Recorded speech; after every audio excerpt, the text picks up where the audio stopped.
J'espère que vous avez vos Bibles. Nous allons lire un texte en Colossiens. L'épître de l'apôtre Paul écrit à l'église de Colosse, Colossiens chapitre 1. Notre texte d'aujourd'hui pour la prédication porte surtout sur le verset 21 à 23, la paix avec Dieu. J'aimerais le lire dans le contexte et que je commence au verset 13, donc Colossiens chapitre 1, le verset 13 à 23. Je commence ici parce que le verset 13 et 14 se lit comme une confession de foi. Il y a des commentateurs qui se demandent si c'était une liturgie pour le baptême de nouveaux convertis. Ça exprime exactement qu'est-ce qui se passe avec celui qui est sauvé. Écoutez. Dieu le Père nous a délivrés de la puissance des ténèbres et nous a transportés dans le royaume de son Fils bien-aimé, en qui nous sommes rachetés, pardonnés de nos péchés. Parlant du Fils, il explique maintenant qui est le Fils de Dieu, Christ, avec un autre texte liturgique, un cantique à la gloire de Jésus-Christ. Écoutez. Le Fils est l'image de Dieu invisible, le premier-né de toute la création. En effet, c'est en lui que tout a été créé dans le ciel et sur la terre, le visible et l'invisible, trône, souveraineté, domination, autorité. Tout a été créé par lui et pour lui. Il existe avant toute chose, et tout subsiste en lui. Le Christ est la tête du corps, qui est l'Église. Il est le commencement, le premier-né d'entre les morts, afin d'être en tout le premier. En effet, Dieu a voulu que toute sa plénitude habite en lui.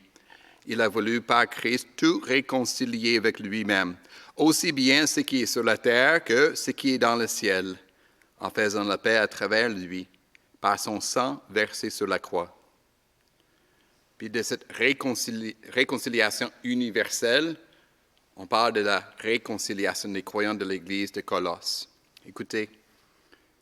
Et vous qui étiez autrefois étrangers et ennemis de Dieu, par vos pensées et par vos œuvres mauvaises, il vous a maintenant réconciliés par la mort de son Fils dans son corps de chair, pour vous faire paraître devant lui, saints, sans défaut et sans reproche. Mais il faut que vous restiez fondés et inébranlables dans la foi, sans vous détourner de l'espérance de l'Évangile que vous avez entendu et qui a été proclamé à toute créature sous le ciel. Et dans moi, Paul, je suis devenu le serviteur. Amen. Le texte parle de l'annonce de l'Évangile à toute créature, c'est-à-dire à toute la création, que Dieu veut même réconcilier avec lui-même. Alors, prions pour cette annonce de l'Évangile. Notre Dieu et Père, merci pour ton Fils Jésus. C'est lui qui est le Créateur et même le Rédempteur de toutes choses. Ton désir, c'est de ramener toute la création à toi-même, toi le Créateur. Et alors l'Évangile est annoncé à toute la création. Merci pour l'annonce de l'Évangile, Seigneur, dans chaque ville, chaque village, même à la campagne. Merci pour l'annonce de l'Évangile dans cette Église. Et Seigneur, nous prions que tu bénisses cet enseignement à nos cœurs. Amen. Quel est le message central de la foi chrétienne? Quel est le message central de la Bible ou du christianisme? Quand on pose des questions à des gens, on fait des sondages, on dit quel est le message central du christianisme? Souvent, la réponse qui est donnée, tu aimeras ton prochain comme toi-même. Tu aimeras ton prochain comme toi-même, puis on ajoute l'histoire comme le bon samaritain. Voilà le message humain des Écritures. Mais même les enfants, vous savez très bien que le premier commandement n'est pas d'aimer ton prochain. Jésus a bien dit, le premier commandement, tu aimeras le Seigneur ton Dieu. Et alors, les gens, ils oublient, quand ils font les sondages, ils oublient, ou soit par exprès, soit par négligence, soit par ignorance, que le premier amour, c'est d'aimer Dieu. Et ensuite, notre prochain. Mais même cet amour pour Dieu n'est pas le centre du message de l'Évangile. Ce n'est pas le centre de la foi chrétienne ou du message de la Bible. Le premier amour, c'est l'amour de Dieu pour nous. C'est Dieu qui nous a aimés le premier. Donc le message central de la foi chrétienne, c'est l'amour de Dieu pour nous. C'est la raison pour laquelle nous l'appelons bonne nouvelle. Évangile, bonne nouvelle pour nous. L'amour de Dieu n'est pas simplement des paroles. Ce n'est pas simplement que Dieu nous dit « je t'aime ». C'est un amour en action. Un amour en action pour nous chercher et nous faire revenir à Dieu. Ou comme dit notre texte, Dieu veut nous réconcilier avec lui. Il veut nous réconcilier avec lui grâce à Jésus-Christ. Dieu désire maintenant vivre en paix avec nous et alors nous vivons maintenant en paix avec lui. Notre lecture dans ce sens-là est très merveilleuse, ce texte en Colossiens chapitre 1. Au fond, c'est un message qui nous enseigne la bonne nouvelle, l'évangile de l'espérance. Et nous apprenons dans ce texte pas ce que nous devons faire, mais nous apprenons surtout ce que Dieu a fait pour nous. Ce message de la bonne nouvelle, c'est l'espérance que nous entendons et qui nous appelle à croire.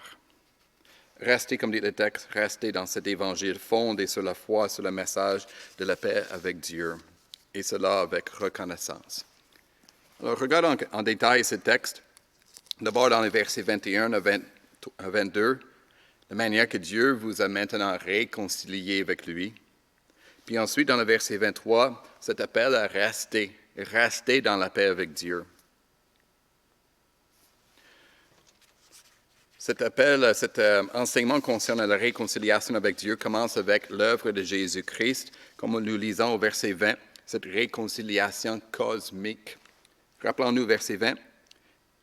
Dieu le Père a voulu par Christ tout réconcilier avec lui-même, aussi bien ce qui est sur la terre que ce qui est dans le ciel. Et donc on commence avec cette vision de la grande réconciliation universelle. Et de là, l'apôtre Paul descend. Il descend dans une vallée, la vallée de Lissus, dans un village qui s'appelle Colosse. Puis il annonce aux croyants qu'eux, ils sont réconciliés avec ce Dieu. Vous qui étiez autrefois étrangers, ennemis de Dieu par vos pensées et par vos œuvres mauvaises, il vous a maintenant réconciliés. Et c'est le même message pour nous. Nous voyons le grand plan universel, cosmique de Dieu de tout réconcilier avec lui-même. Puis ce message vient chez nous, chez vous. Dieu vous a réconcilié avec lui-même. La bonne nouvelle, donc, c'est le message de la réconciliation, que nous sommes en paix avec Dieu et Dieu avec nous. Si on regarde le texte, évidemment, le mot-clé, c'est le mot réconcilier.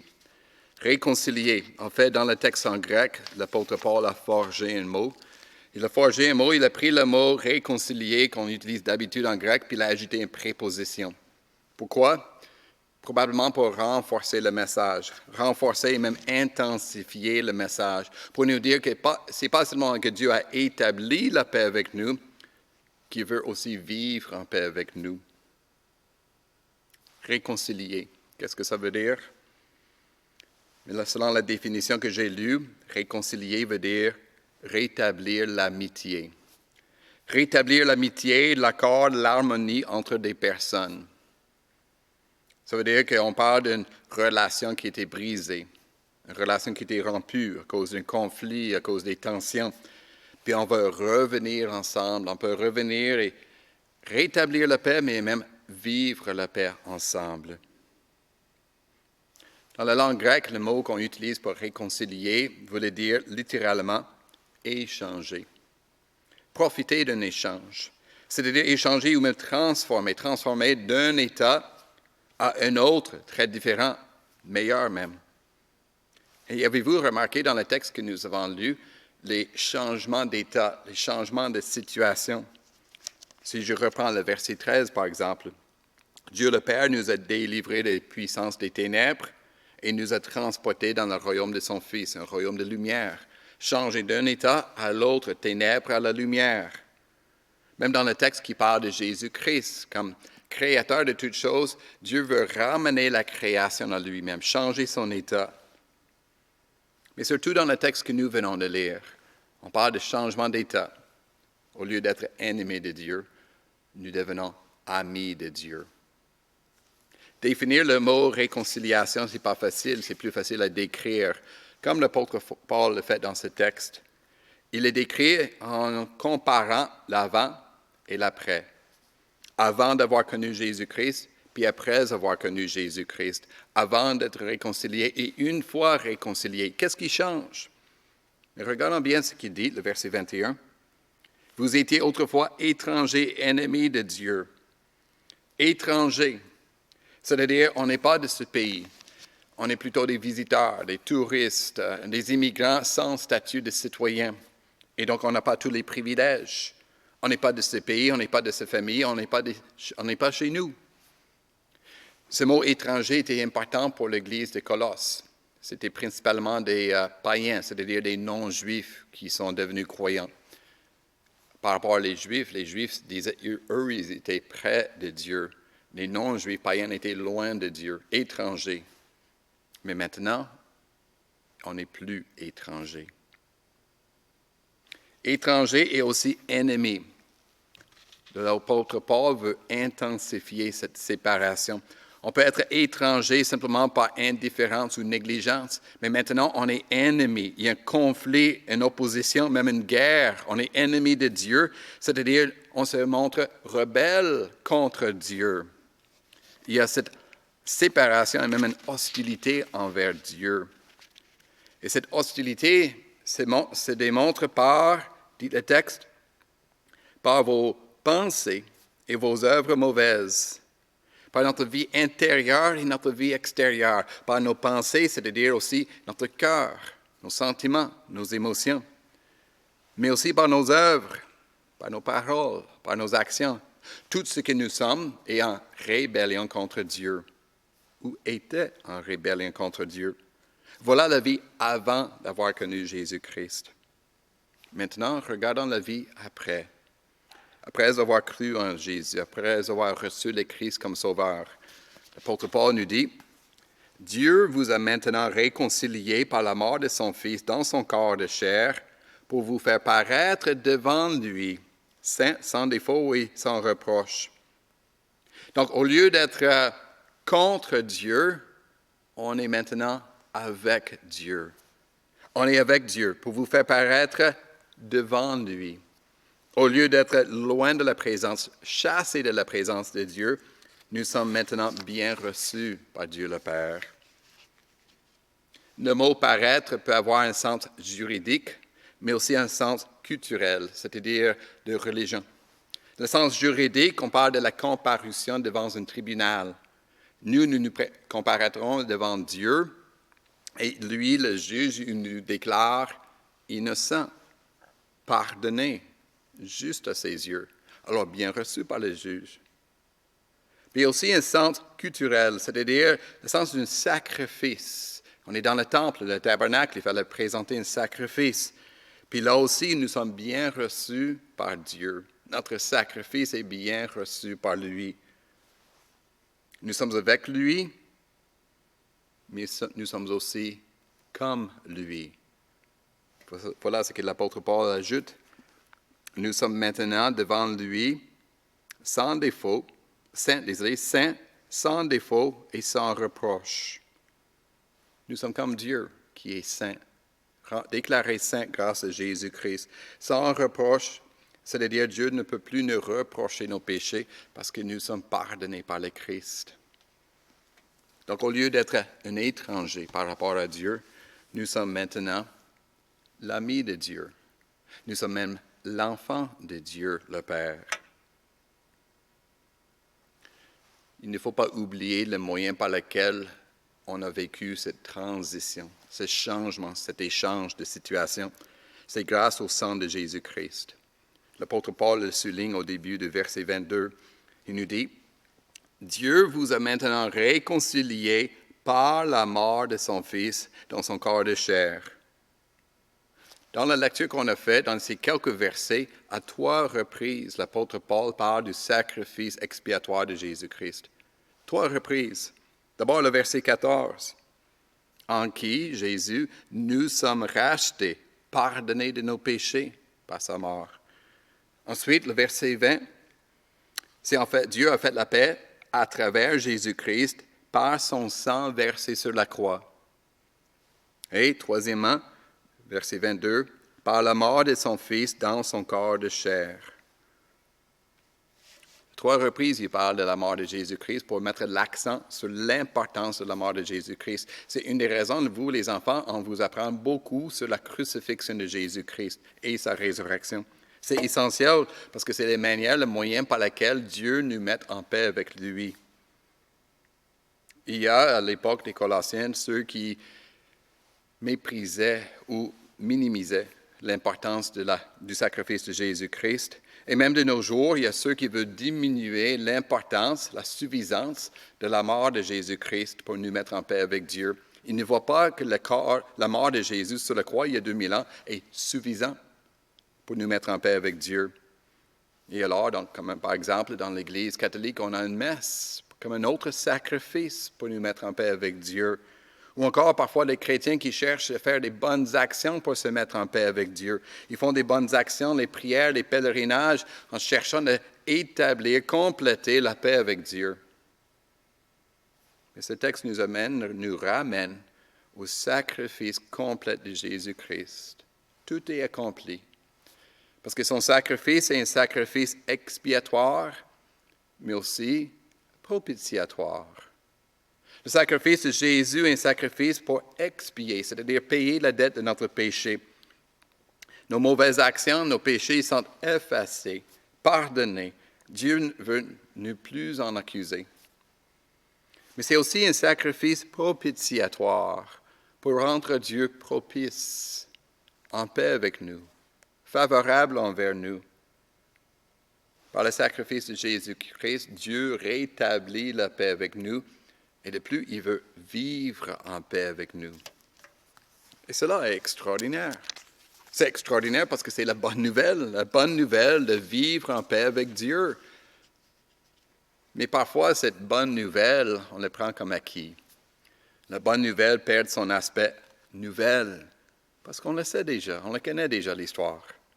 La bonne nouvelle perd aussi son aspect bonne, ce qui est exceptionnel parce qu'on est trop habitué. On a besoin parfois de réfléchir un peu plus. Qu'est-ce que ça veut dire que Dieu est venu nous chercher, nous réconcilier avec lui, vivre avec lui? On peut y réfléchir en pensant à des conflits que nous vivons. Quand nous vivons un conflit interpersonnel, un conflit avec une autre personne, quelle est notre tendance? Qu'est-ce qu'on a tendance de faire? Quand on vit un conflit au travail, avec un collègue de travail, un membre de notre équipe de travail, ou même à l'école, avec l'équipe d'études qu'on fait, ou même à l'école, dans la cour de récréation, quand on a un conflit avec un autre, qu'est-ce qu'on fait?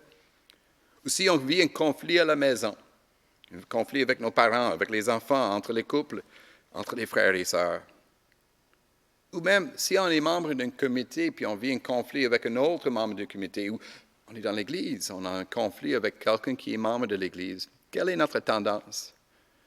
Il y a plusieurs choses qu'on fait. Mais souvent, ce que j'observe, c'est que souvent les gens vont quitter. Ils vont prendre une distance.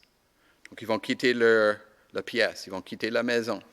Ils vont quitter l'équipe de travail, ils vont chercher un autre emploi. Ils vont quitter le comité, on va faire d'autres choses. On va quitter l'Église et chercher une autre Église. On va quitter le mariage. Puis on le justifie en disant, nous avons des différences irréconciliables.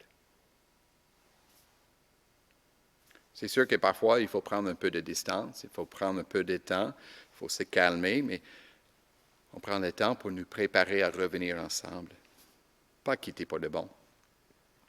Mais voilà ce qui est extraordinaire dans l'œuvre de Dieu. Il nous aime, puis au lieu de nous quitter, il s'approche de nous. Il vient vers nous. Dieu en Jésus-Christ vient parmi nous pour nous réconcilier avec lui, pour vivre en paix avec lui.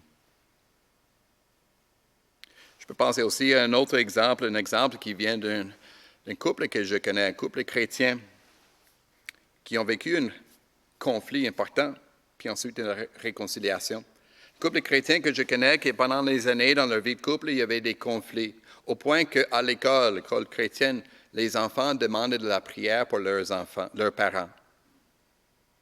Les enfants ont grandi, ont quitté la maison. Et une fois les enfants ont quitté la maison, les parents ont décidé de se séparer, même chercher le divorce. 2-3 ans après le divorce, en lisant les Écritures, surtout les paroles de Jésus dans Matthieu chapitre 19, ils étaient frappés par ces paroles. C'est à cause de la dureté de votre cœur que Dieu vous a permis de divorcer. À cause de votre cœur dur, on permet le divorce. Saisi par ce texte, L'homme et la femme sont revenus ensemble, ont demandé pardon, se sont réconciliés, se sont remariés et vivre ensemble, vivre en paix ensemble. Ça, c'est la réconciliation. Je connais beaucoup de vies, plusieurs couples, même des chrétiens, qui se sont divorcés. Je connais un seul couple qui est revenu après réconcilier, vivre ensemble. Voilà donc ce qui est une belle image de la réconciliation avec Dieu. Mais en fait, c'est limité, parce que la bonne nouvelle est encore plus extraordinaire. Parce que le couple marié, les deux ont dû travailler ensemble pour revenir ensemble, demander pardon ensemble mutuellement, travailler ensemble pour reconstruire la vie de couple. Mais ici, dans la bonne nouvelle, c'est Dieu seul qui agit. Dieu qui agit. Dieu qui vous a maintenant réconciliés par la mort de son Fils. Dieu seul qui a tout fait le travail. Dieu seul qui a construit le pont pour rétablir la relation. Dieu seul qui a reconstruit le pont pour vivre avec nous dans la paix. Voilà la bonne nouvelle. Bonne nouvelle de la réconciliation. Nous, en paix, vivre en paix avec Dieu.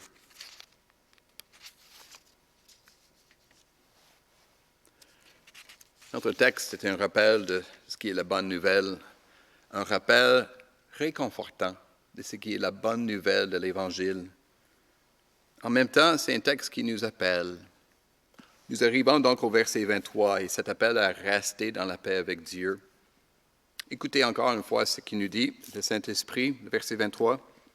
« Mais il faut que vous restiez fondés et inébranlables dans la foi, sans vous détourner de l'espérance de l'Évangile que vous avez entendu, qui a été proclamé à toute créature sous le ciel, et dans moi, Paul, je suis devenu le serviteur. » L'apôtre Paul aborde son ministère de proclamer la bonne nouvelle. Nous allons le regarder davantage quand on arrive au verset 24 et le début du chapitre 2.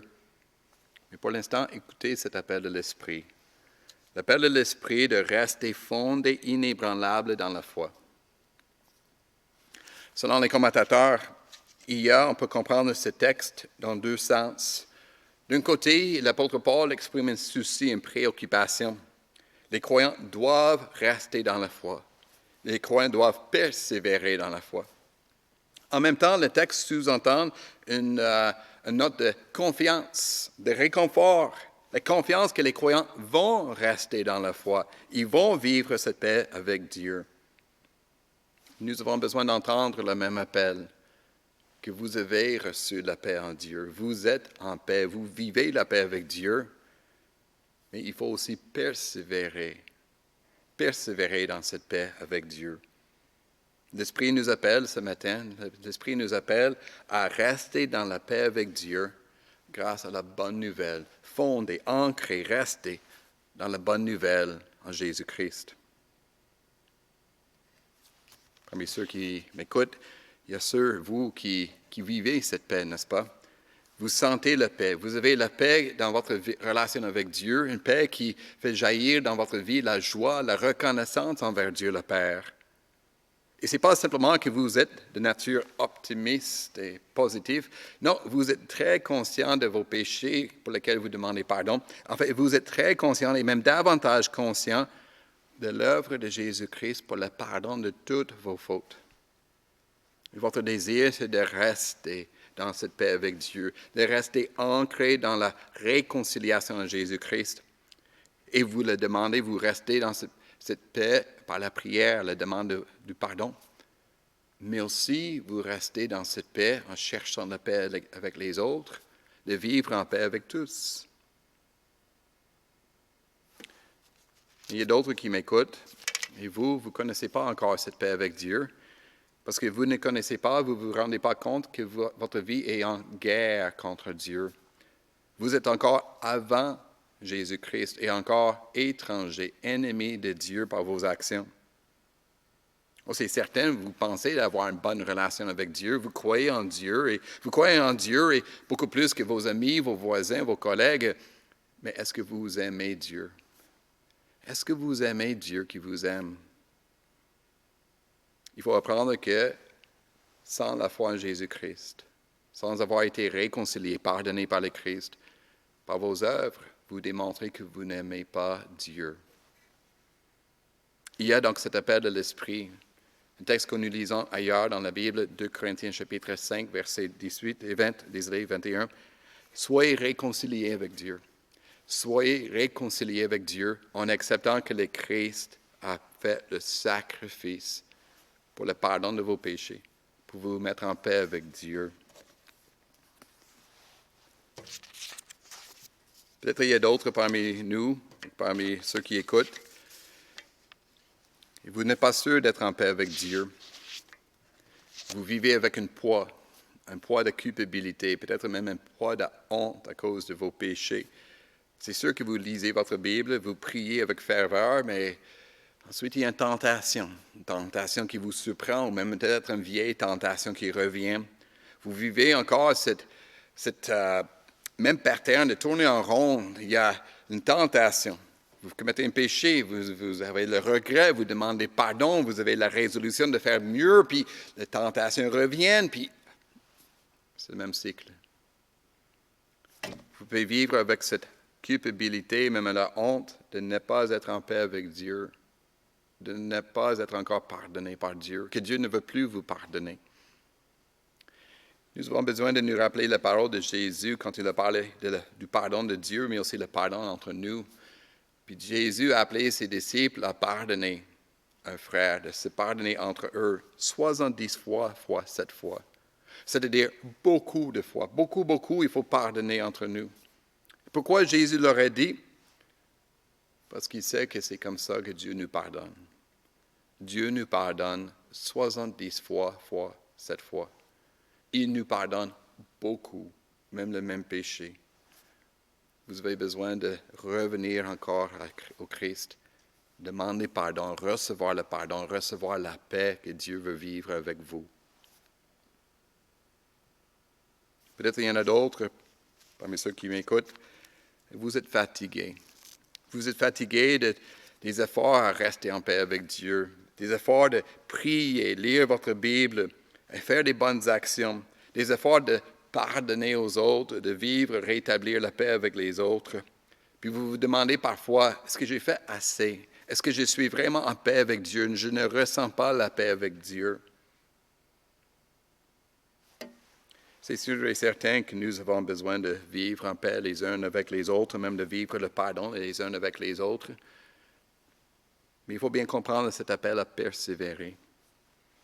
Il faut persévérer et rester dans l'Évangile, dans la bonne nouvelle de l'espérance en Jésus-Christ. L'apôtre Paul, quand il dit « Il faut que vous restiez fondés et inébranlables dans la foi », il a l'image d'un bâtiment, comme une maison. Que la maison et surtout les murs de la maison se reposent sur la fondation.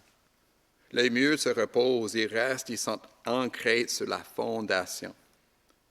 La fondation de votre foi, ce n'est pas votre fait de croire, ce n'est pas le fait de croire. La fondation n'est pas vos bonnes actions, d'avoir fait assez de bonnes actions.